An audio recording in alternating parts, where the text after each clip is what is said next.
Everyone, welcome to another Music Talk Tuesday, or excuse me, not Music Talk Tuesday, Classic Movie Monday.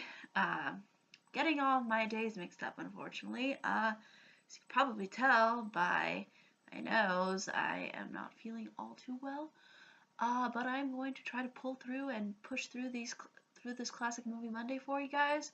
And basically talk to you about a more recent film that has come out that I think has generated probably a lot of critical as well as audience praise. Now, is it the same as what we would consider a traditional classic?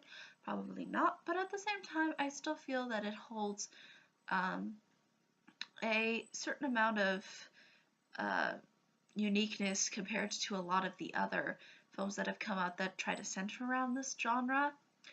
And what I mean by this genre is I mean the superhero genre. And as you can see by the title, as well as the thumbnail, we're going to be discussing The Dark Knight. Not The Dark Knight Rises, The Dark Knight. Just the mid film, because that was the one that stood out to people significantly more than the other two. And it sort of stands out as its standalone film, like you could watch it and pretty much probably understand everything that is happening within that film in the same way that you could understand it if you watched all three of them, because they do center around sort of different storylines and villains and such, so that only makes sense. Now, I think a lot of the reason why this film in particular is unique compared to a lot of superhero films is it it has this tension and this dark edge to it. Now, there have been films, in particular superhero films, who've tried to do this within the past, but not at this caliber. Because usually the ones who did try to go for the edge, for example, like Daredevil, um, uh, those kinds of superhero films who were sort of there, but not really as well recognized or as critically acclaimed or um, as well known by audience members. This film seemed to knock out this concept uh, out of the ballpark, so to speak. Like it succeeded expectations as far as a superhero film is concerned. Um, Now, this doesn't mean that it isn't free of flaws. I mean, obviously, it has some sort of inconsistencies, you could argue. Um, I mean, just go watch an honest trailer, or just watch the CinemaSins, and you'll sort of see what I mean by that. But at the same time, I still feel The Dark Knight holds up as far as a superhero film is concerned, and I would put it in this classic category because it ultimately provides, I think, a good representation of what a superhero film should be. Does that make it perfect in every way, shape, or form? Does it make it as timeless in the same way as something like Wizard of Oz? No. But at the same time, it still offers something unique. Um, for example, with the first Batman film that they technically had within the 80s, with uh, with the different actors and actresses and such, and sort of a different storyline. It was what you would consider a good standard sort of um, superhero film, and it combines a lot of the things that you see in a lot of superhero films, so it's very familiar. This one, I think, kind of drifts off from being that, and I think that's why The Dark Knight, and I think that's why it stands out. Like, it was pushing the envelope as far as Edge is concerned. It wasn't trying to, um, it wasn't trying to be cheesy. It wasn't trying to really be um, goofy, although there is some goofy moments, and yes, I'll admit Batman's voice is a little bit goofy uh, within this film. But regardless, I think the performances, as well as just the plot and its energy, I think ultimately um, brings out something magical and unique compared to a lot of films that were sort of trying to do a dark edge and didn't really succeed or do as well. Whereas with this one, it tries to give the audience ultimately what it wants, as well as try to push the boundaries and exceed expectations. Um, I think, again, a big standout performance is obviously Heath Ledger. I mean, he is pretty much at the forefront of this movie um, as far as acting ability is concerned. And I think a lot of people liked the idea of making superheroes a little bit more of complex in the sense that it's not just good and evil, it's different dilemmas and different circumstances, and they try to kind of push the boundaries on you as far as morals are concerned. And I think that's something that you usually don't see in superhero films, because usually it's always the bad guy versus the good guy. The good guy ultimately triumphs. The bad guy has his demise, or it's sort of a to be continued storyline, or maybe the hero loses somebody. Whereas here there's a lot more stakes as far as how all these different circumstances that end up resulting in the plot sort of come together. And it's sort of bringing up interesting ideas, especially with the Joker's character, and how instead of just making him sort of a generic robber who's kind of goofy, they make him more, psychotic and a little bit more, how do you say, they make him a representation of sort of anarchy and chaos and such. And you see how Batman is supposed to be that representation of order and stability that sort of justice is supposed to bring to the people. And usually those things, although they might be addressed in superhero films, they're not primarily the focus or really the representation of the superhero. It's so much as it's more of the superhero's personal dilemma. But here in The Dark Knight, we actually get kind of a mix of both. We do get sort of Bruce Wayne, aka Batman's inner struggles and turmoils, but at the same time we also get a bigger picture of how it impacts the city in which Batman carries out justice in, Gotham, in case anybody is unaware of the city's name.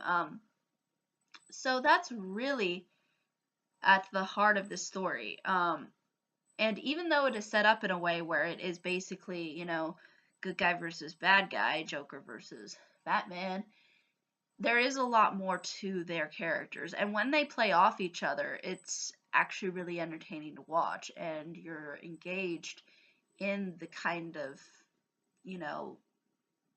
tension and, uh, sort of suspense surrounding the two characters.